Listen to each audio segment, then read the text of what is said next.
The great council chamber floated in space like a metal flower. Inside, thousands of alien beings gathered under purple lights. They talked and laughed, their voices filling the huge room.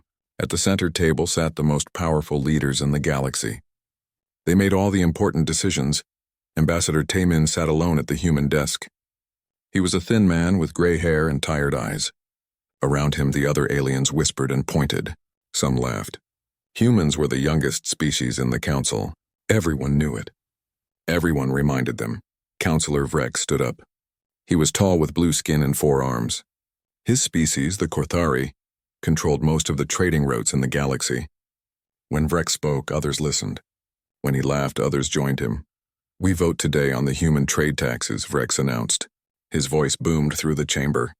"I propose we raise them by 300%. Taemin stood slowly. "That will destroy our colonies. Our people will starve. We ask the council to reconsider." Vrex laughed. It was not a kind laugh. "Your colonies are weak. Your ships are slow. You contribute nothing valuable to our great alliance. You should pay more for the privilege of our protection." Other council members nodded. Some made sounds of agreement. The Quarians clicked their mandibles. The Feluvians hummed in their seats. Nobody spoke for humanity. "We have protected ourselves well," Taemin said quietly. "We ask for nothing but fair treatment." "You ask for respect you have not earned," said High Chancellor Solvex from his raised platform. His ancient face showed no emotion. "The vote will proceed." The vote happened quickly. Lights flashed across the chamber. Red for yes, blue for no. The board showed the results in seconds. Red covered almost everything. The humans would pay 3 times more taxes. Their voice in the council would become even smaller. Taemin sat down. He did not argue. He did not shout. He simply opened his datapad and began recording everything. Next came the human proposals. Taemin had submitted 15 different ideas. Plans to share defensive technology, systems to stop pirates from raiding trade routes, medical programs to help sick colonies, agricultural methods to feed hungry worlds. Vrex did not even read them. "Denied," he said. "All of them. Humanity thinks too highly of itself. You have been in space for only 300 years.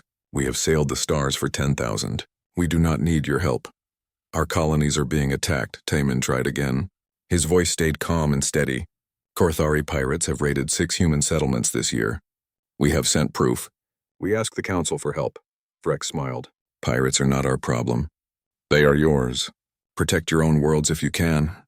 "The pirates use Korthari military ships," Taemin said. He touched his datapad.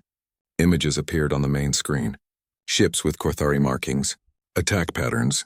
Stolen cargo records, old ships. Vrex waved one of his 4 hands. "Stolen ships. Not our responsibility." The other council members looked away. Nobody wanted to anger Vrex. Nobody wanted to help the humans. Taemin saved all the records. Every word. Every vote. Every laughing face. He saved it all to his datapad. Then he stood one more time. "I submit our final notification," he said. He placed a small crystal device on the council desk. It glowed with soft blue light. "Everything we wish to say is recorded here. Please review it when you have time."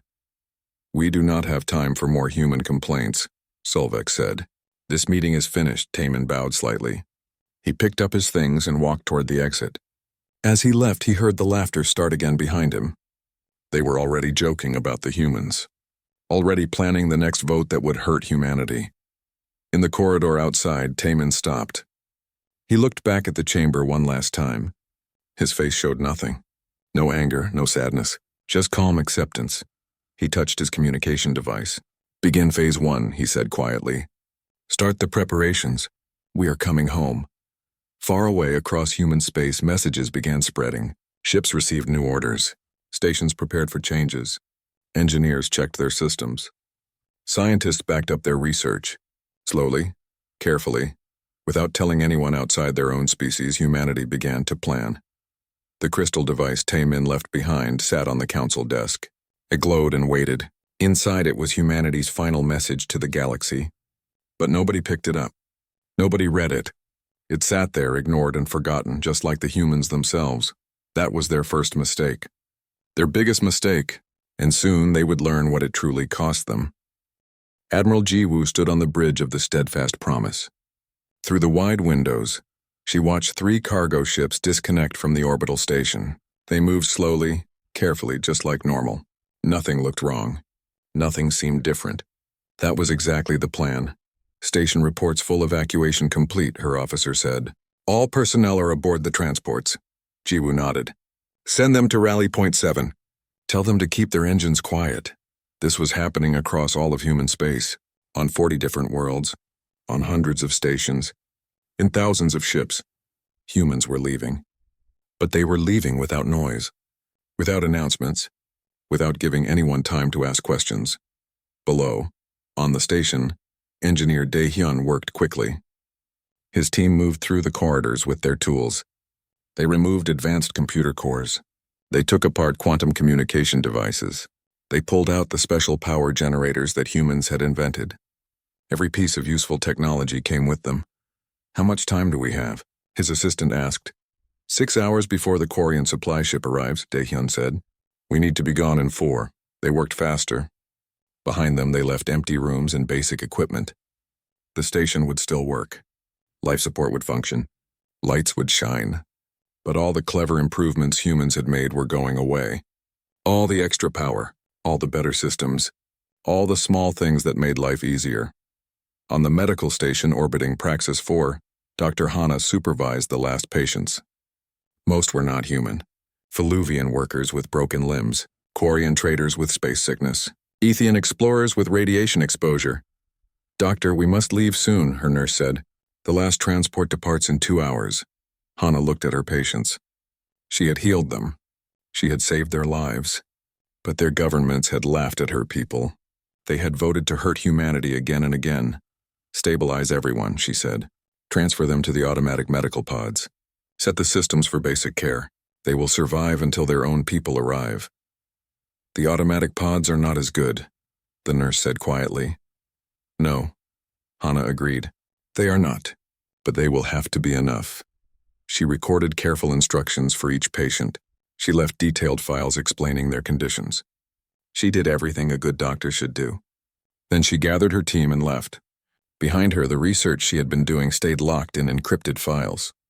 Years of work on curing diseases, finding better treatments, helping people live longer, all of it protected now, hidden away where nobody else could use it. Historian Yuna sat in the archives on Earth. She copied the last files onto secure drives. Around her, shelves full of data crystals glowed softly. Everything humanity had learned. Everything they had discovered. Everything they had shared with the galaxy. Are we keeping any copies in the council databases? Her assistant asked. Yuna shook her head. No, we are removing everything. Every paper we published, every discovery we shared, every helpful formula, it all comes home with us. But that knowledge could help people. It could have, Yuna said. We tried to help. They did not want it. Now they will not have it. She pressed the final button. Across the galaxy in every shared database, human contributions began to disappear. Research papers vanished. Technical documents erased themselves. Helpful guides went dark. Not destroyed, just taken away. Hidden behind locks that nobody else could open. Captain Soo-jin guided her cargo ship away from the last trade route station. Her hold was empty. She carried no goods for delivery. Behind her, the station looked normal. Ships came and went. Aliens loaded and unloaded cargo. Everything seemed fine, but the station master was human. In 3 days, he would leave too. And when he did, the careful scheduling would stop. The efficient cargo handling would end. The fast loading systems would break down. The station would still work, but everything would become slower, harder, more expensive. This was happening everywhere. Human cargo runners stopped taking contracts. Human mechanics finished their current jobs and did not accept new ones. Human station masters put in their retirement notices. Human teachers completed their current terms and did not renew. Nobody shouted. Nobody complained. They simply stopped. In the council chamber, Vrex noticed the first problems after 2 weeks. Where is the human trade ship? He demanded. Our cargo from Sector 7 is late. They sent a message, his aide said. Ship maintenance. They will return to service soon. When? The aide looked uncomfortable. They did not say. Vrex dismissed it. Humans were always having problems with their ships. This was normal, but it was not normal. The ship would never return to service. It was already halfway to human space, carrying important equipment that the Council would soon need. The human communication networks grew quiet. Messages that used to flow freely stopped. The helpful human translators who had made trade easier took vacations. The human programmers who maintained the Council's automated systems sent polite notices about ending their contracts. One by one, piece by piece, humans were pulling away. And they did it so quietly, so carefully, that nobody realized what was really happening. On the steadfast promise, Admiral Jiwoo reviewed the reports. 70% of humans were now back in human space. The rest would follow within days. Any problems? She asked. None, her officer reported. The Council has not noticed yet. Jiwoo smiled. It was not a happy smile. It was sad and tired. They will notice soon, and by then it will be too late. The disappearance happened on a Tuesday. Captain Soo-jin stood at the command center of the last human station in Council space. Around her, the lights were dimming. Systems were shutting down one by one. Her crew had already boarded the transport ships. She was the last one remaining. All personnel confirm evacuation complete, her communication officer reported from the transport. You are clear to leave, Captain. Soo-jin walked through the empty corridors one last time. Her footsteps echoed. The station had been humanity's gateway to the galaxy for 200 years. Now it was just an empty shell. She reached the command deck and entered the final shutdown sequence. The main computers went dark. The quantum beacon that had guided ships for decades powered down. The automated defenses locked themselves into sleep mode. Then she pressed one more button. A message began broadcasting on all frequencies. It was simple, short, final. Human territory is now closed. Council species are no longer permitted to enter. All routes through human space are restricted. This decision is permanent. Do not attempt contact. Do not attempt passage. Goodbye. Soo-jin left the station and sealed the doors behind her. Her ship pulled away into the darkness. Behind her, the station went completely dark. At the same moment, across 40 human worlds, the same thing happened. Stations went silent. Beacons stopped transmitting. Communication arrays powered down. In the space of 6 hours, every human presence in Council space simply vanished. Station Master Wu Jin watched from his ship as the colony on Verdun 3 emptied. The last transport lifted off, carrying the final 300 humans. Below, the city lights still glowed. The buildings stood intact. The streets were clean, but no people remained. It feels wrong, his co-pilot said, leaving everything behind like this. We built it, Wu Jin replied. We can build again. Somewhere they cannot touch us. The colony had taken 50 years to build. Humans had turned a dead rock into a green world. They had planted forests, created lakes, built beautiful cities.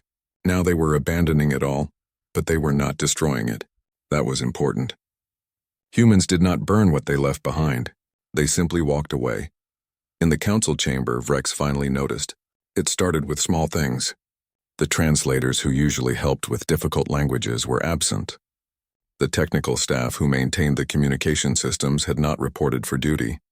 The medical team that ran the health center had left a note saying they were closed. Find Ambassador Taemin, Vrex ordered.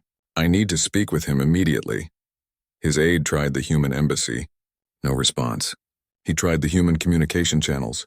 Silence. He tried the emergency frequencies. Nothing.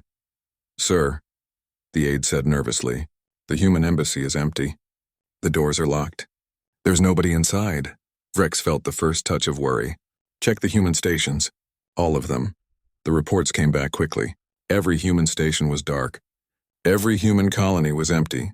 Every human ship had vanished from council space. It was as if humanity had never existed. High Chancellor Solvex called an emergency meeting. The council chamber filled with confused and angry aliens. Everyone had questions. Nobody had answers. They cannot simply leave, Vrex shouted. They have contracts, agreements, treaties. All legally terminated, a Quarian lawyer said, reviewing the files. They gave proper notice. They fulfilled their obligations. They broke no laws. Where did they go? Solvex demanded. Intel Officer Kyung sat in a hidden ship far from council space. He monitored all their communications. He heard every angry word, every confused question, every demand for answers. He smiled slightly and sent a report to Admiral Jiwoo. They are beginning to panic. They still do not understand. Back in the council chamber, someone finally remembered the crystal device, the one Ambassador Taemin had left behind. It had sat on the desk for weeks, untouched and ignored. Solvex picked it up with trembling hands. He activated it. Taemin's face appeared in the hologram. He looked tired but calm. "By the time you watch this, we will be gone," Taemin's recorded voice said. "We came to you in peace. We offered friendship. We shared our knowledge. We asked only for fair treatment. You responded with mockery, with theft, with cruelty. You dismissed our warnings. You laughed at our pain. You voted again and again to hurt us while pretending it was justice." The council chamber fell silent. Everyone watched. "We are not angry," Taemin continued. "We are simply done. We have taken our ships, our knowledge, our technology, our people. We have closed our borders. We will not return. Do not try to follow us. Do not try to contact us. You had 300 years to treat us as equals. You chose otherwise. Now you will learn to live with that choice." The hologram faded. The crystal went dark. Frex tried to access the human databases. They were empty. He tried to call up the trade routes through human space. They were locked. He tried to find the technical manuals for the systems humans had helped build. They were gone. A junior counselor raised her hand. "Sir, the automated defense grid is reporting errors. It says it needs maintenance. Send our technicians," Solvex ordered. "Sir, our technicians do not know how to fix it. The humans always maintained it." Across the galaxy, the realization began to spread. Humans had not just left. They had taken everything with them. Every innovation, every improvement, every helpful system. All the invisible work they had done to make the galaxy function smoothly was suddenly absent. And now, in the empty space where humanity used to be, the Council faced a new reality. They were on their own, and they had no idea how much they had depended on the species they had always dismissed as weak and unimportant. The silence from human space was absolute. No messages, no signals, no responses. Just emptiness where a civilization used to be. The day humanity departed in silence had arrived, and the Council was only beginning to understand what they had lost. 3 months after the humans left, the problems began. High Chancellor Solvex stared at the reports covering his desk. Each one brought worse news. Supply shipments were delayed by weeks. Medical centers were running out of important medicines.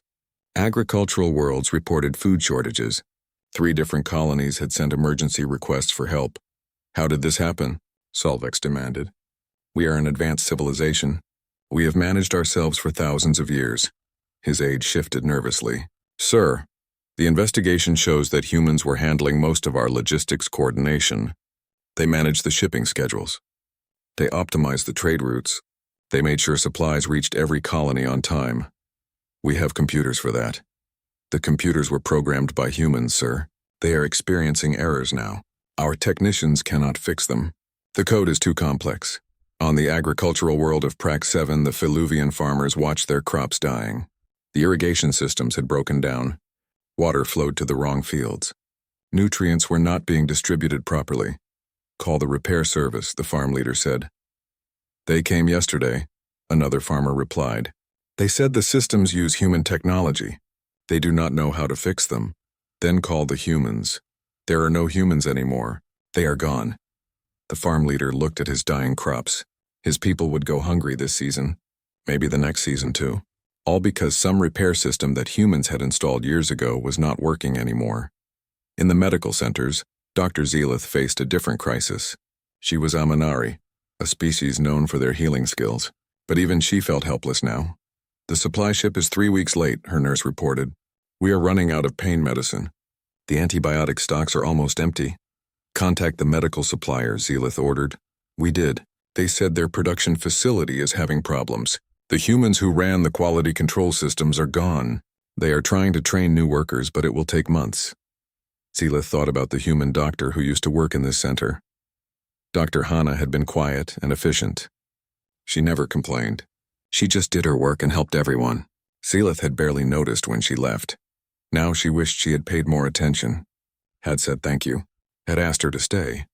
The Council's automated defense grid failed on a Tuesday morning. No warning. No gradual decline. It just stopped working. Thousands of satellites that protected Council space from asteroids and debris went silent. Get it working again, Vrex ordered. The Crithari technicians tried for 3 days. They could not even understand what was wrong. The system was too advanced, too complicated. The humans had built it and maintained it for 200 years. Nobody else had bothered to learn how it worked. We need to contact the humans, the chief technician finally admitted. We cannot fix this without their help. The humans are not answering, Vrex growled. Send them another message. They sent hundreds of messages. All different frequencies. All different languages. Emergency signals. Diplomatic requests. Trade offers. Even apologies. Nothing came back except automated responses. Human territory closed. No contact permitted. Do not attempt entry. Trade Minister Nexar watched his economy collapse. The numbers were terrible and getting worse. Shipping costs had doubled. Delivery times had tripled. Some routes were completely shut down because nobody knew how to navigate through the dangerous sectors that humans used to guide ships through. The humans charged fair prices, Nexar said bitterly. We thought they were making too much profit. Now I see they were actually charging too little for what they provided. Smaller colonies began to suffer most. The humans had always made sure supplies reached even the most remote settlements. They had worked the difficult routes that bigger companies ignored. Now those colonies were cut off, struggling to survive. On the colony world of Keston Minor, the Ethian settlers faced starvation. Their food shipments had not arrived in 2 months. The backup supplies were almost gone. Can we grow our own food? Someone asked. The human agricultural specialists taught us that, the colony leader said. But they are gone now. We never wrote down what they taught us. We thought they would always be here. The council met again. The chamber was tense. Species were starting to blame each other. The Crithari blamed the Quarians for bad management. The Quarians blamed the Feluvians for charging too much. The Feluvians blamed the Crithari for creating the mess in the first place. This is because of you, a Feluvian delegate shouted at Vrex. You pushed the humans too hard. You laughed at them. You stole from them. Now we all suffer. Vrex's face darkened with anger. The humans were weak. They should have stayed and served us properly. Served us? Another counselor asked. Or served you?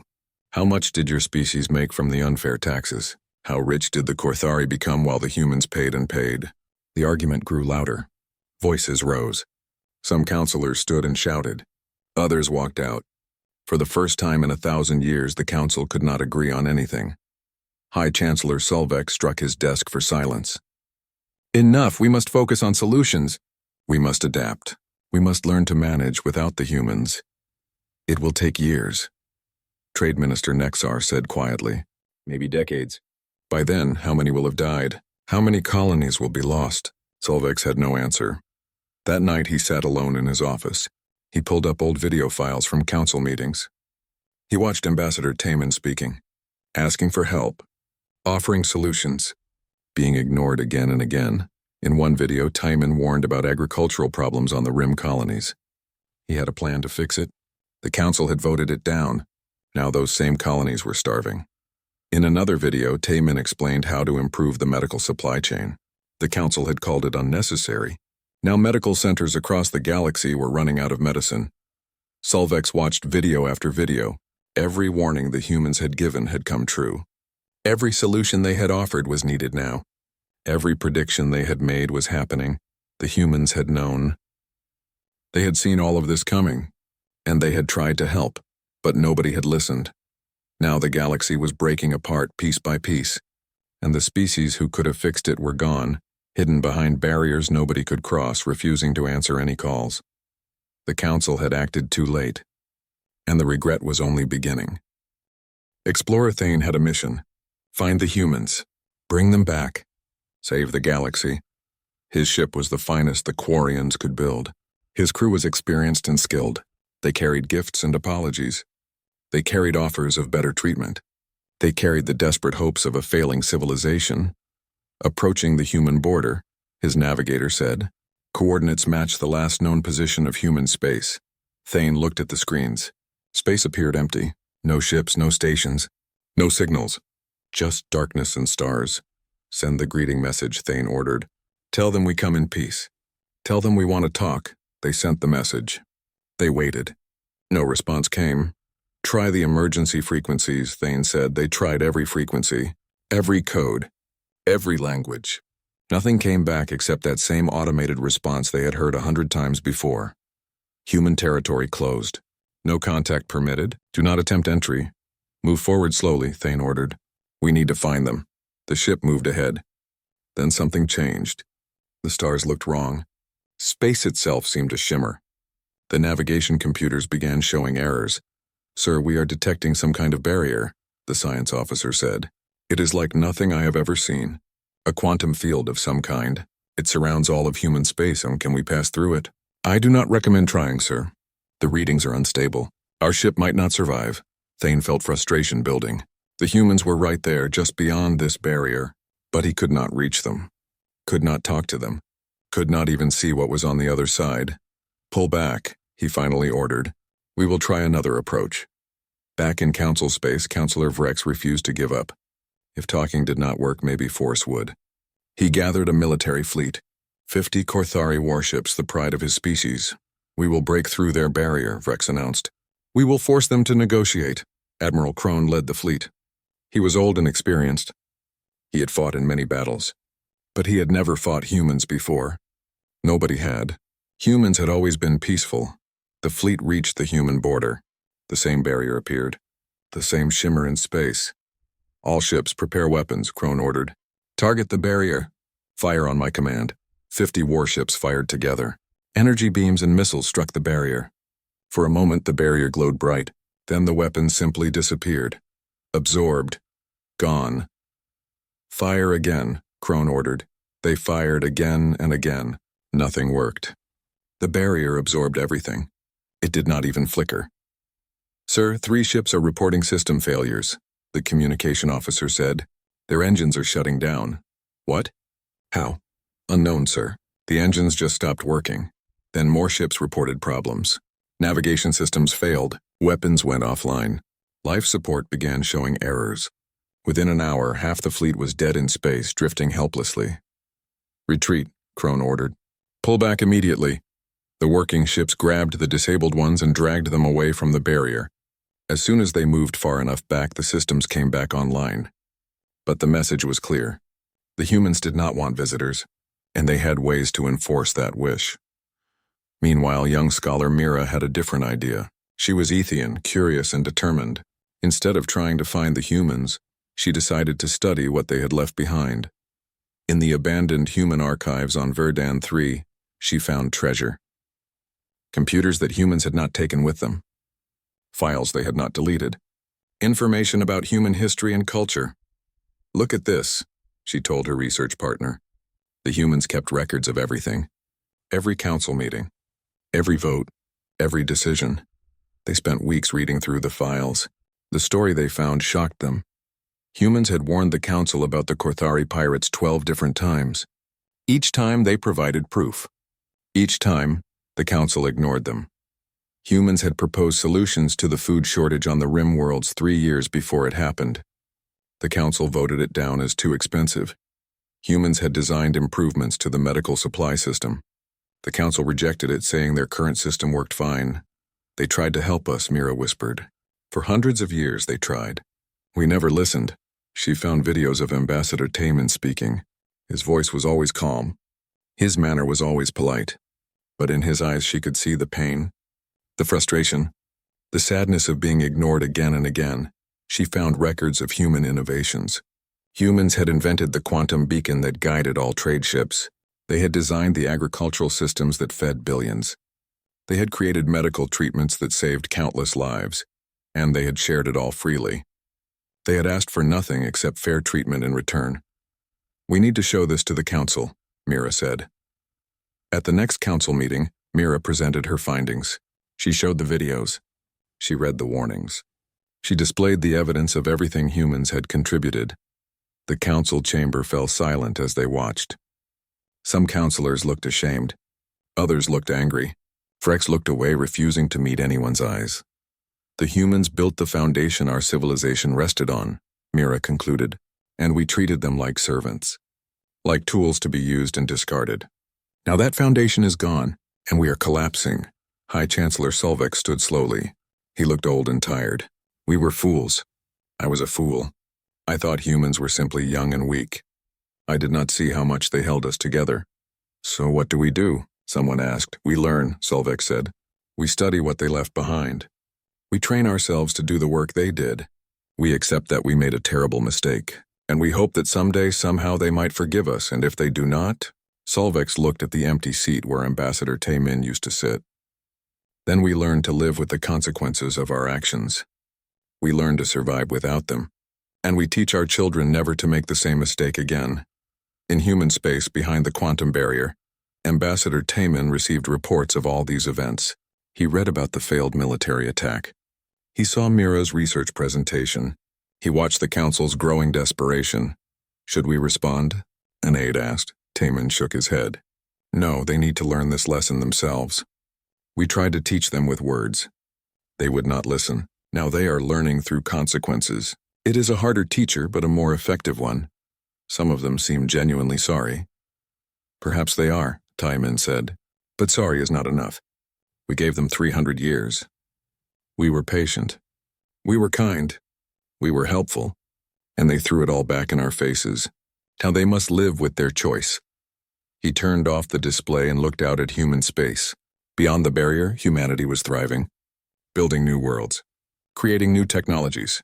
Living in peace without the constant struggle of dealing with the Council's contempt. They had found something better than acceptance from others. They had found strength in themselves, and they would never go back. 2 years had passed since humanity left. The Galactic Council was dying. High Chancellor Solvex stood in what remained of the Council chamber. Half the seats were empty now. 5 species had withdrawn completely, retreating to their home systems. 3 more were considering it. The great alliance that had lasted 10,000 years was falling apart. The Philuvians are leaving, his aide reported. They sent their formal withdrawal this morning. Solvex was not surprised anymore. Every week brought more bad news. Every month saw another species give up and leave. What reason did they give? They said the Council cannot protect them, cannot feed them, cannot help them. So they will help themselves. Solvex nodded slowly. It was true. The Council had become useless. Worse than useless. It was now just a place where species argued and blamed each other for problems nobody could fix. On the rim colonies, people were starving. Medical supplies had run out months ago. The defense grid had never been repaired. Pirates raided freely, taking whatever they wanted. And in the center of it all, the Korthari and Quarians were at war. It had started over a trade dispute. Some cargo that went missing. Some payments that were not made. In the old days, humans would have mediated. They would have found a fair solution. Everyone would have accepted it and moved on. But there were no humans anymore. So instead of talking, the 2 species started fighting. Admiral Crone led his Korthari fleet against the Quarian border worlds. He was angry and bitter. His species was suffering. His people were hungry, and he blamed the Quarians for everything. They caused this, he told his officers. They convinced the Council to tax the humans too much. They drove humanity away. Now we all pay the price. The Quarians blamed the Korthari right back. You mocked the humans, their leaders said. You stole from them. You laughed when they asked for help. This is your fault. The war spread quickly. Other species took sides. Some joined the Korthari. Others joined the Quarians. A few tried to stay neutral, but neutrality became impossible as the fighting grew worse. Planets burned. Ships exploded in space. Millions died. And for what? For pride? For blame? For the desperate need to make someone else responsible for the disaster they had all created together. Counselor Vrex sat alone in his empty mansion. Once he had been powerful, respected, feared. Now he was just an old Korthari watching his world collapse. His species was starving. The trade routes that made them rich were gone. The food supplies they depended on had dried up. His people were rioting in the streets demanding he fix everything, but he could not fix it. Nobody could. The systems that had fed his people for centuries were built by humans, maintained by humans, managed by humans, and the humans were gone. He pulled up old video files just like Solvex had done. He watched himself laughing at Ambassador Taemin, mocking human proposals, voting to increase their taxes while decreasing their rights. In the videos, his younger self looked so confident, so certain of his superiority. He had believed humans were weak and foolish, that they needed the council more than the council needed them. How wrong he had been. "Sir," his servant entered nervously. "There is a crowd outside. They are demanding you speak to them." Vrex heard the shouting through the walls, his own people angry and desperate, wanting answers he did not have, wanting solutions that did not exist. "Tell them I will address them tomorrow," Vrex said quietly. "Sir, I do not think they will wait until tomorrow." Vrex nodded. He understood. This was the end for him. His people would not forgive what he had done, how he had destroyed their future through arrogance and pride. Refugee leader Pix guided his people through the broken remains of council space. He was Feluvian, small and quick. His species had always been traders and travelers. Now they were just refugees searching for somewhere safe to live. "How many ships do we have left?" Pix asked. 43, his assistant replied. "We lost 6 more last week to pirates. 43 ships carrying the last of his people. Once the Feluvians had numbered in the billions. Now they were down to a few 100,000. The rest were dead or scattered across hostile space. Can we reach the Ethian colonies? Maybe if we avoid the war zones. If the pirates do not find us. If our food supplies last long enough. Too many ifs. Too many things that could go wrong." Pix looked at the children in his ship. Hungry children. Scared children. Children who would grow up in a galaxy much darker than the one he had known. He remembered the human teachers who used to visit Feluvian schools. They taught agriculture, medicine, engineering, skills that could have saved his people now. But the Feluvians had not paid attention. They had thought those skills were boring, unnecessary, something for lesser species to worry about. Now they wished desperately that they had learned, that they had listened, that they had written down even a fraction of what the humans had tried to teach them. The council met one final time. Only 12 species sent representatives. The chamber that once held thousands now had less than 100 people in it. "This council is dissolved," High Chancellor Solvex announced. His voice was flat and empty. "We cannot protect our members. We cannot maintain order. We cannot even keep the lights working in this station. Each species will return to their own territory. We wish you all good fortune," nobody argued. Nobody even looked surprised. They had all seen this coming. As the council members filed out, Solvex remained behind. He looked at the empty chamber one last time. He thought about all the centuries of history, all the great decisions made here, all the civilizations that had worked together to build something magnificent. And he thought about how quickly it had all fallen apart, how fragile it had been, how much it had depended on one species that everyone had dismissed as unimportant. "We never even thanked them," Solvex said to the empty room. "Not once. Not ever." He walked out and sealed the doors behind him. The council chamber would stand empty now. A monument to arrogance, a reminder of a terrible mistake. Across the galaxy and human space, they heard about the council's dissolution. Some humans felt satisfaction. Others felt sadness. Most felt nothing at all. The council was the past. Human civilization had moved on to something new. Ambassador Taman, now retired, sat in his garden on Earth. He grew flowers. He wrote poetry. He enjoyed his grandchildren. Sometimes young people came to interview him. They wanted to know about the old days, about the council, about why humanity had left. "We left because staying hurt us," Taman always explained. "We tried to help them. We tried to be good partners. But they could not see us as equals. So we found our equality elsewhere." "Do you regret leaving?" they always asked.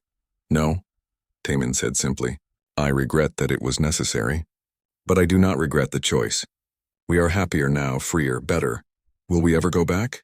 Taman looked at his flowers. He thought about the council, about Vrex and Solvex and all the others who had learned too late. "No," he said finally. "We will never go back. That chapter is closed. Now we write a new story, our own story, and it does not need them in it." 10 years had passed since humanity left. The galaxy had changed completely. Young scholar Mira stood before a classroom of Ethian students. She was older now, a respected professor. Her life's work was studying the humans who had disappeared. "Today we discuss the human departure," she began.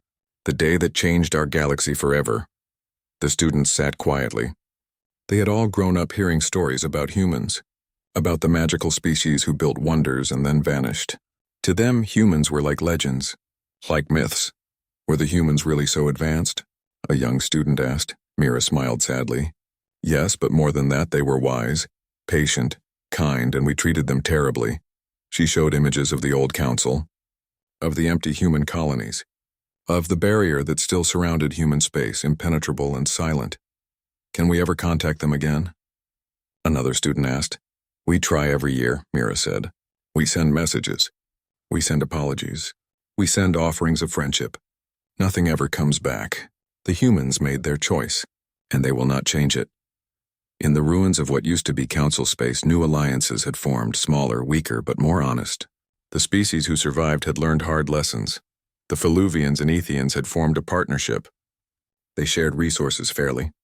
They helped each other in times of need. They treated each other with respect. We learned from watching the humans, refugee leader Pix explained to his grandchildren. They showed us how to treat partners. We were too stupid to learn when they were here, but we learned after they left.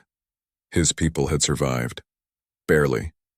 They had found a new home on an Ethian world. They had rebuilt their society, but they would never forget the dark years after the humans left. When they had lost everything and nearly went extinct, the Korthari had not been so fortunate. Their empire had collapsed completely. Civil war had destroyed their homeworlds. Most of their species was gone now.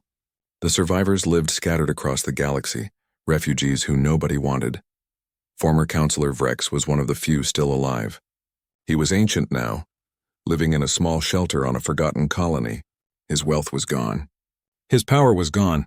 His species was nearly gone. Every day he walked to the memorial. It stood in the center of the colony, a simple stone monument with words carved in multiple languages. Here we apologize to humanity. We wronged them. We dismissed them. We drove them away. We will teach our children never to repeat our mistake. Vrex would stand before the monument for hours. Just an old alien bent with age and regret. I'm sorry, he would whisper to the stone. I am so sorry. But the humans never heard. They were far away, beyond their barrier, living lives the galaxy would never see. Captain Daywuk patrolled the human border. He was young, born after the departure. He had never seen the council, never met an alien. He only knew the stories his parents told. Ship approaching the barrier, his officer reported. Same as always. Ethian diplomatic vessel. Let them come, Daywuk said. Let them see. The Ethian ship stopped at the barrier. They sent their message. The same message they sent every year. Humanity, we seek dialogue. We wish to apologize. We wish to learn from our mistakes. Please respond, Daywuk listened. Then he sent the standard reply. Human territory remains closed. We appreciate your message. We wish you well, but we will not reopen contact. Please do not return. The Ethian ship lingered for a moment, then turned and left. They would try again next year, and the year after. But the answer would always be the same. Do you think we will ever let them back in? The officer asked. Daywuk shook his head. Why would we? We have everything we need here, peace, prosperity, security. Out there is only conflict and pain. Why would we choose that?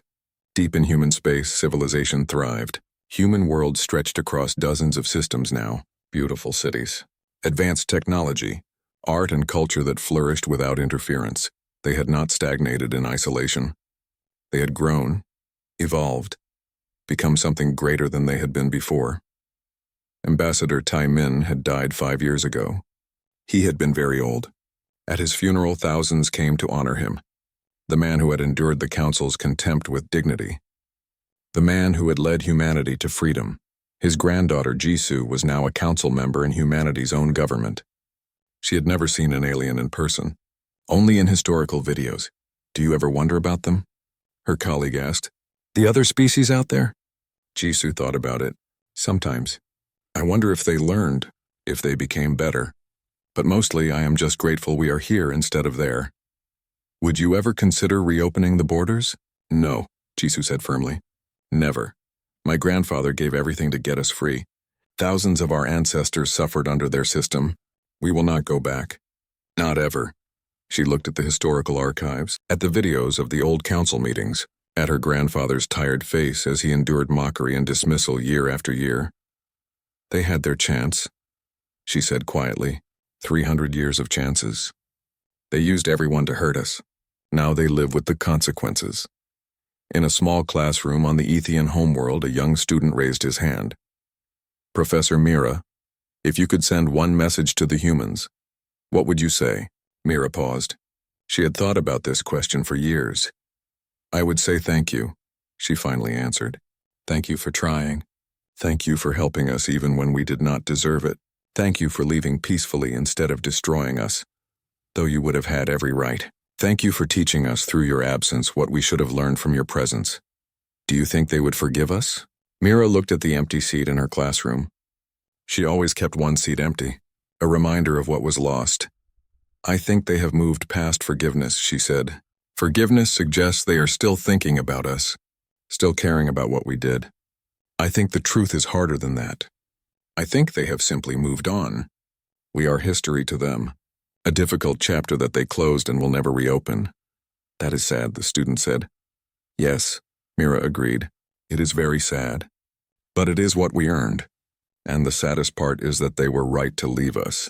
They are better off without us. And we are much worse off without them. The student looked troubled. Then what do we do? We learn, Mira said. We teach. We make sure the next generation understands what was lost and why. We try to build a galaxy where such a terrible mistake could never happen again. We can never bring the humans back. But we can honor their memory by becoming the kind of species they hoped we would be. On the edge of human space, Captain Daewook watched the stars. Beyond the barrier, the galaxy continued its struggles. Wars, conflicts, suffering. None of it touched humanity anymore. His young daughter climbed into his lap. Papa, tell me about the old days. What do you want to know?